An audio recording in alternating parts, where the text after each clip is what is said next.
Hello friends, നമ്മൾ ഇന്ന് കൊണ്ടുവന്നിരിക്കുന്ന 2 piece സെറ്റിൻ്റെ വീഡിയോ ആണ്. റയോൺ ആണ് മെറ്റീരിയൽ വരുന്നത്. റയോണിൽ പ്രിൻ്റ് ആയിട്ടുള്ള ഡിസൈനിൽ വീനെക്കോട് കൂടിയിട്ടുള്ള ഒരു പാറ്റേൺ ആണ്.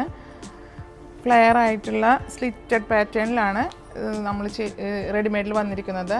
അതേപോലെ സ്ട്രെയിറ്റ് ബോട്ടം വരുന്നുണ്ട്. ലൂസി ആയിട്ടുള്ളൊരു സ്ട്രെയിറ്റ് ബോട്ടമാണ് വരുന്നത്. ബോട്ടത്തിന് താഴെയായിട്ട് ഇങ്ങനെ ഒരു ലേസ് വർക്ക് വരുന്നുണ്ട്. ഇത് നമുക്ക് XL തുടങ്ങി 6XL വരെ ഷോപ്പിൽ അവൈലബിൾ ആണ്. 860 രൂപയാണ് ഈ സെറ്റിൻ്റെ പ്രൈസ് വരുന്നത്. വളരെ ലൈറ്റ് വെയിറ്റ് ആയിട്ടുള്ള മെറ്റീരിയലാണ്. നല്ല അഫോർഡബിൾ പ്രൈസുമാണ് വരുന്നത്. നെക്സ്റ്റ് വരുന്നത് 2 കളർ ഷെയ്ഡാണ് നമുക്കിതിൽ വരുന്നത്. നെക്സ്റ്റ് വരുന്നത് നല്ല മെറൂൺ ഷെയ്ഡിലാണ്. ഇതാ ഈ ഒരു പാറ്റേൺ, ഈ ഒരു സൈസ് വരുന്നത് 6XL-ലാണ്. അപ്പോൾ നമുക്കിത് എപ്പോഴും ചോദിച്ചു വരുന്നൊരു സൈസുകളാണ്. 5XL-ഉം 3XL-ഉം ഒക്കെ നമുക്ക് എപ്പോഴും ചോദിച്ചു വരുന്ന സൈസുകളാണ്. ഇതിൻ്റെ പ്രൈസ് 870 രൂപ. സെയിം പ്രിൻ്റ് തന്നെയാണ്. ഓക്കെ, അപ്പോൾ ഇതിലേതെങ്കിലും താല്പര്യമുള്ളവർ വീഡിയോയിൽ 2 നമ്പർ കൊടുക്കണ്ടേ, സ്ക്രീൻഷോട്ട് എടുത്ത് പർച്ചേസ് ചെയ്യാം. നമുക്ക് അടുത്ത വീഡിയോയുമായി കാണാം. Okay, by.